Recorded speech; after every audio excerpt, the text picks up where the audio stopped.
तो हेलो मेरे प्यारे साथी, कैसे हो आप लोग। उम्मीद करता हूं कि आप लोग स्वस्थ होंगे, मस्त होंगे और अपने आने वाले बोर्ड परीक्षा की तैयारी बेहतर तरीके से कर रहे होंगे। दोस्तों, आज के इस वीडियो में हम सामाजिक विज्ञान के वैसे टॉप 50 वीवीआई ऑब्जेक्टिव प्रश्न लेकर के आया हूं जो आपके होने वाले 2026 बोर्ड परीक्षा के लिए बहुत ही ज्यादा इंपॉर्टेंट है। तो चलिए दोस्तों, आज का पहला क्वेश्चन है, साम्यवादी शासन का पहला प्रयोग कहाँ हुआ था। बताइए दोस्तों कि साम्यवादी शासन का पहला प्रयोग कहाँ हुआ था। तो साम्यवादी शासन का पहला प्रयोग रूस में हुआ था, यानी इसका सही जवाब ऑप्शन नंबर ए है। चलिए अगला सवाल है, क्वेश्चन नंबर 2, कि बोल्शेविक क्रांति कब हुई।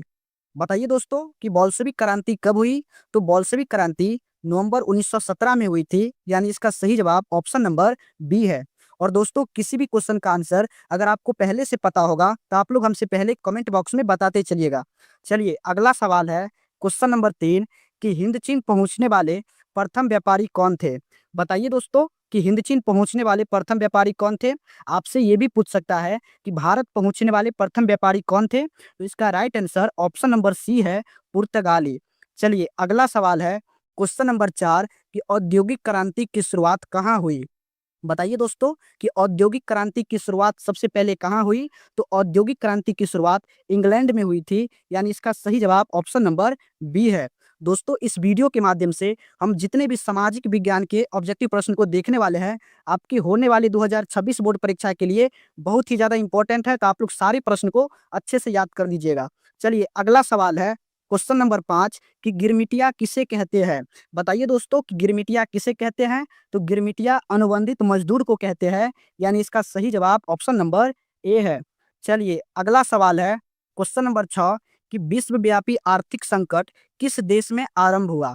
बताइए दोस्तों कि विश्वव्यापी आर्थिक संकट किस देश में आरंभ हुआ। तो अमेरिका में, यानी इसका सही जवाब ऑप्शन नंबर सी है।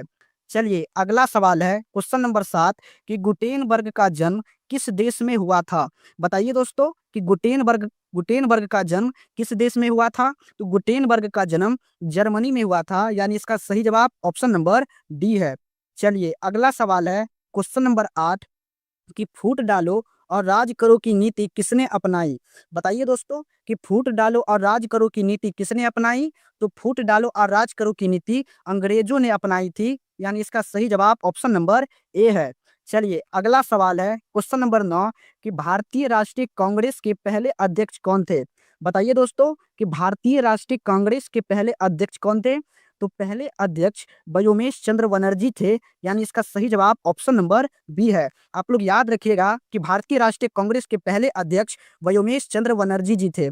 चलिए अगला सवाल है, क्वेश्चन नंबर 10, कि सिपाही विद्रोह कब हुआ था। बताइए दोस्तों कि सिपाही विद्रोह कब हुआ था। तो सिपाही विद्रोह 1857 ईस्वी में हुआ था, यानी इसका सही जवाब ऑप्शन नंबर बी है। चलिए अगला सवाल है, क्वेश्चन नंबर 11, कि वियना कांग्रेस कब हुआ था। बताइए दोस्तों कि वियना कांग्रेस कब हुआ था। तो वियना कांग्रेस 1815 ईस्वी में हुई थी, यानी इसका सही जवाब ऑप्शन नंबर ए है। चलिए अगला सवाल है, क्वेश्चन नंबर 12, कि किस देश में बहुदलीय व्यवस्था नहीं है। बताइए दोस्तों कि किस देश में बहुदलीय व्यवस्था नहीं है। तो ब्रिटेन में जो है ना, बहुदलीय व्यवस्था नहीं है, यानी इसका सही जवाब ऑप्शन नंबर डी है। चलिए अगला सवाल है, क्वेश्चन नंबर 13, कि लोकसभा में निर्वाचन हेतु कुल सीटों की संख्या है। बताइए दोस्तों कि लोकसभा में निर्वाचन के लिए कुल सीटों की संख्या कितनी है। तो 543 है, यानी इसका सही जवाब ऑप्शन नंबर सी है। चलिए अगला सवाल है, क्वेश्चन नंबर 14, कि सूचना के अधिकार आंदोलन की शुरुआत कहाँ से हुई। बताइएगा दोस्तों कि सूचना के अधिकार आंदोलन की शुरुआत कहाँ से हुई। तो राजस्थान से, यानी इसका सही जवाब ऑप्शन नंबर ए है। और दोस्तों, आपसे पूछ सकता है कि सूचना के अधिकार आंदोलन की शुरुआत कब हुई थी। तो सूचना के अधिकार आंदोलन की शुरुआत 2005 ईस्वी में हुई थी, तो आप लोग याद रखिएगा। और शुरुआत कहाँ से हुई थी। तो राजस्थान से हुई थी।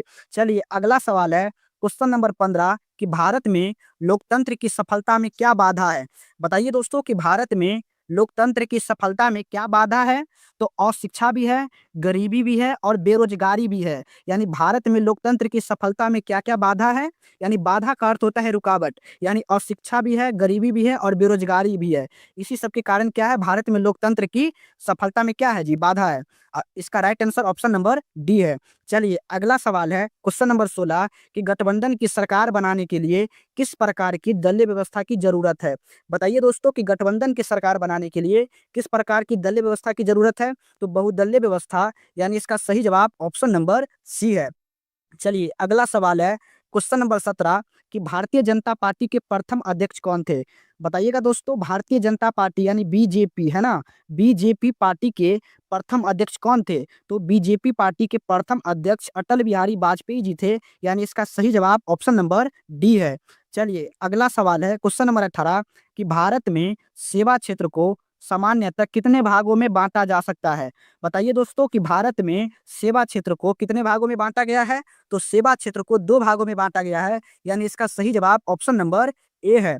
और दोस्तों किसी भी क्वेश्चन का आंसर आप लोगों को पहले से पता होगा तो आप लोग हमसे पहले बताते चलिएगा। अगला सवाल है क्वेश्चन नंबर 19 कि बिहार में किसकी प्रधानता है? बताइए दोस्तों कि बिहार में किसकी प्रधानता है? तो बिहार में कृषि की प्रधानता है, यानी इसका सही जवाब ऑप्शन नंबर डी है।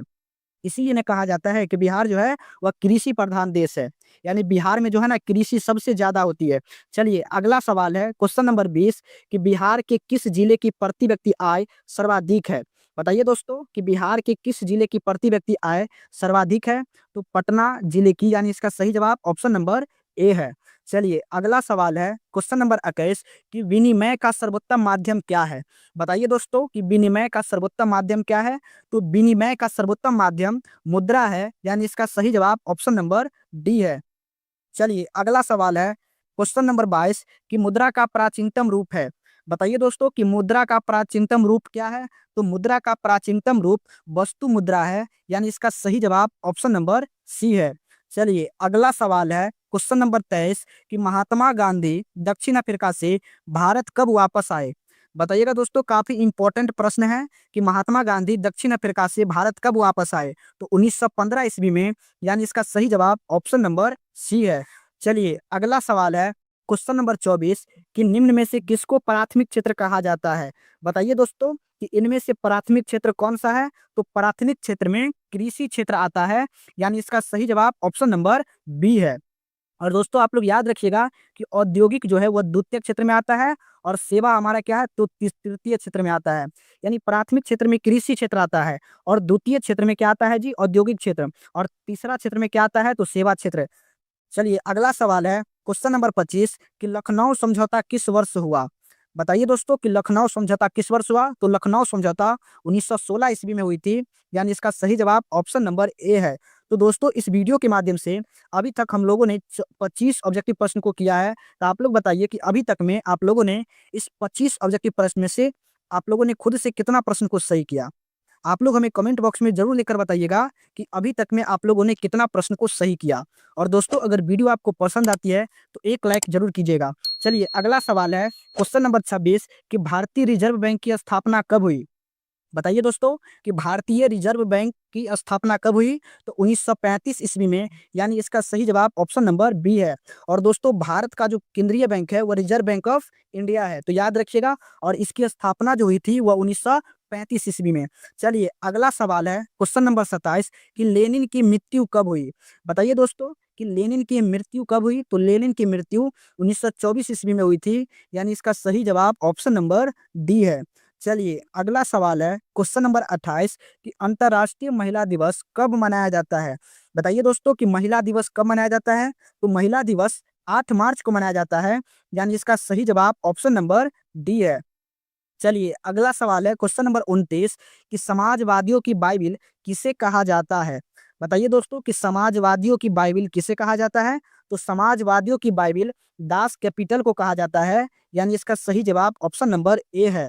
और दोस्तों बताइए आप लोग कि दास कैपिटल का प्रकाशन किसने किया है? बताइए आप लोग कि दास कैपिटल का प्रकाशन किसने किया है? तो दास कैपिटल का प्रकाशन कार्ल मार्क्स जी ने किया है ना, कार्ल मार्क्स ने किया है। दास कैपिटल का प्रकाशन किसने किया है देखिएगा। और समाजवादियों की बाइबिल किसे कहा जाता है, तो दास कैपिटल को, और दास कैपिटल का प्रकाशन कार्ल मार्क्स ने किया है। चलिए अगला सवाल है क्वेश्चन नंबर 30 कि बॉक्साइट का उपयोग किस उद्योग में होता है। बताइए दोस्तों कि बॉक्साइट का उपयोग किस उद्योग में होता है। ऑप्शन ए में जूट है, ऑप्शन बी तांबा, ऑप्शन सी सीमेंट, या ऑप्शन डी एल्यूमिनियम। तो दोस्तों एल्यूमिनियम उद्योग में जो है ना बॉक्साइट का उपयोग होता है, यानी इसका सही जवाब ऑप्शन नंबर डी है। क्योंकि दोस्तों एल्यूमिनियम का अयस्क क्या है, एल्यूमिनियम का अयस्क बॉक्साइट है। तो एल्यूमिनियम उद्योग में ही किसका उपयोग होता है, बॉक्साइट का। अगला सवाल है क्वेश्चन नंबर 31 कि मानचित्रों में नीले रंग से किस भाग को दिखाया जाता है। बताइए दोस्तों कि मानचित्रों में नीले रंग से किस भाग को दिखाया जाता है। तो नीले रंग से जल को दिखाया जाता है, यानी इसका सही जवाब ऑप्शन नंबर डी है। चलिए अगला सवाल है क्वेश्चन नंबर 32 कि काली मिट्टी में मुख्यतः कौन सी फसल उपजाई जाती है। बताइए दोस्तों कि काली मिट्टी में मुख्यतः कौन सी फसल उपजाई जाती है। तो काली मिट्टी में कपास की खेती की जाती है, यानी इसका सही जवाब ऑप्शन नंबर बी है। चलिए अगला सवाल है क्वेश्चन नंबर 33 कि भूकंप प्रभावित क्षेत्रों में भवनों की आकृति कैसी होनी चाहिए। बताइए दोस्तों कि भूकंप प्रभावित क्षेत्रों में भवनों की आकृति कैसी होनी चाहिए। तो आयताकार होनी चाहिए, यानी इसका सही जवाब ऑप्शन नंबर सी है। चलिए अगला सवाल है क्वेश्चन नंबर 34 कि पूंजी का निर्माण होता है। बताइए दोस्तों कि पूंजी का निर्माण कैसे होता है। तो पूंजी का जो निर्माण होता है वह बचत के द्वारा होता है, यानी इसका सही जवाब ऑप्शन नंबर सी है। चलिए अगला सवाल है क्वेश्चन नंबर 35 कि भारतीय राष्ट्रीय कांग्रेस की स्थापना कब हुई। बताइए दोस्तों कि भारतीय राष्ट्रीय कांग्रेस की स्थापना कब हुई। तो भारतीय राष्ट्रीय कांग्रेस की स्थापना 1885 ईस्वी में हुई थी, यानी इसका सही जवाब ऑप्शन नंबर डी है। चलिए अगला सवाल है क्वेश्चन नंबर 37 कि टीपू सुल्तान शासक थे। बताइए दोस्तों कि टीपू सुल्तान कहाँ के शासक थे। बताइए आप लोग फटाफट कि टीपू सुल्तान कहाँ के शासक थे। तो टीपू सुल्तान मैसूर के शासक थे, यानी इसका सही जवाब ऑप्शन नंबर ए है। चलिए अगला सवाल है क्वेश्चन नंबर 37 कि 1 रुपए का नोट जारी किया जाता है। बताइए दोस्तों कि 1 रुपए का नोट कौन जारी करता है। तो 1 रुपए का नोट केंद्रीय सरकार द्वारा जारी होता है, यानी इसका सही जवाब ऑप्शन नंबर ए है। आप लोग याद रखिएगा कि 1 रुपए का नोट कौन जारी करता है। तो केंद्रीय सरकार द्वारा जारी किया जाता है। चलिए अगला सवाल है क्वेश्चन नंबर 38 कि चिपको आंदोलन का प्रारंभ किसके द्वारा किया गया था। बताइए कि चिपको आंदोलन का प्रारंभ का अर्थ होता है शुरुआत, है ना। तो चिपको आंदोलन का प्रारंभ किसके द्वारा किया गया था। तो महिलाओं के द्वारा, यानी इसका सही जवाब ऑप्शन नंबर ए है। चलिए अगला सवाल है क्वेश्चन नंबर 39 कि भारत का पहला समाचार पत्र कौन सा है। बताइए कि भारत का पहला समाचार पत्र कौन सा है। तो भारत का पहला समाचार पत्र बंगाल गजट है, यानी इसका सही जवाब ऑप्शन नंबर सी है। चलिए अगला सवाल है क्वेश्चन नंबर 40 कि निम्नलिखित में से किसे लोकतंत्र का प्राण माना जाता है। बताइए दोस्तों कि निम्नलिखित में से किसे लोकतंत्र का प्राण माना जाता है। तो लोकतंत्र का प्राण राजनीतिक दल को कहा जाता है, यानी इसका सही जवाब ऑप्शन नंबर डी है। चलिए अगला सवाल है क्वेश्चन नंबर 41 कि सूचना का अधिकार अधिनियम कानून कब लागू हुआ। बताइए दोस्तों, आपको शुरू में भी बताए हैं कि सूचना का अधिकार अधिनियम कानून कब लागू हुआ। तो 2005 ईस्वी में, यानी इसका सही जवाब ऑप्शन नंबर बी है। चलिए अगला सवाल है क्वेश्चन नंबर 42 कि बृहद क्षेत्र में जल की उपस्थिति के कारण ही पृथ्वी को क्या कहते हैं। बताइए कि बृहद क्षेत्र में जल की उपस्थिति के कारण ही पृथ्वी को क्या कहते हैं। तो नीला ग्रह कहते हैं, यानी इसका सही जवाब ऑप्शन नंबर बी है। चलिए अगला सवाल है क्वेश्चन नंबर 43 कि गुटेनबर्ग ने सर्वप्रथम किस पुस्तक की छपाई की। बताइए दोस्तों कि गुटेनबर्ग जी ने सर्वप्रथम किस पुस्तक की छपाई की। तो बाइबिल की छपाई की, यानी इसका सही जवाब ऑप्शन नंबर डी है।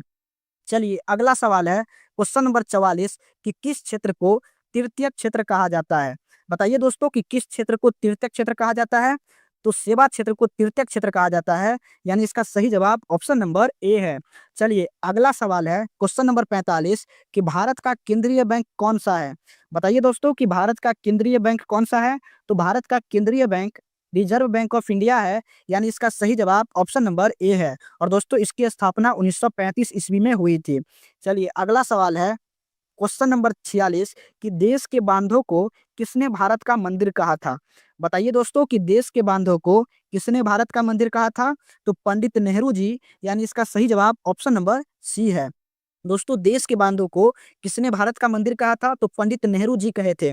अगला सवाल है क्वेश्चन नंबर 47 कि नीति आयोग या योजना आयोग का अध्यक्ष कौन होता है।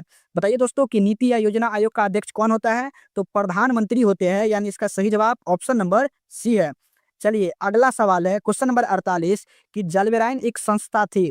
बताइए दोस्तों कि जलवेरायन किसकी संस्था थी? तो व्यापारियों की थी, यानी इसका सही जवाब ऑप्शन नंबर बी है।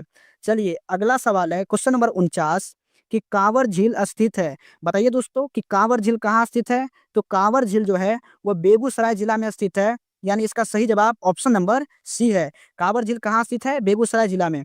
चलिए अगला सवाल है क्वेश्चन नंबर 50 कि काली मिट्टी का दूसरा नाम क्या है? बताइए दोस्तों कि काली मिट्टी का दूसरा नाम क्या है? तो काली मिट्टी का दूसरा नाम रेगुर मृदा है, यानी इसका सही जवाब ऑप्शन नंबर बी है। तो दोस्तों इस वीडियो के माध्यम से हम लोगों ने 50 ऑब्जेक्टिव प्रश्न को किया है। तो आप लोग बताइए कि यह 50 ऑब्जेक्टिव प्रश्न में से आप लोगों ने कितना प्रश्न को खुद से सही किया? दोस्तों आप लोग हमें कमेंट बॉक्स में जरूर लिखकर बताइएगा कि यह 50 ऑब्जेक्टिव प्रश्न में से आप लोगों ने खुद से कितना प्रश्न को सही किया है। और दोस्तों अगर वीडियो आपको पसंद आई है तो एक लाइक जरूर कीजिएगा, और अगर आप चैनल पे नए हैं तो चैनल को जरूर सब्सक्राइब कर लीजिएगा, क्योंकि दोस्तों इस चैनल के माध्यम से आपको हर रोज क्लास 10th का इंपॉर्टेंट क्वेश्चन मिलता रहेगा, जो आपके होने वाले 2026 बोर्ड परीक्षा के लिए बहुत ही ज़्यादा इंपॉर्टेंट होगा। तो चलिए दोस्तों मिलते हैं हम लोग नेक्स्ट वीडियो में, तब तक के लिए थैंक यू। जय हिंद, जय भारत।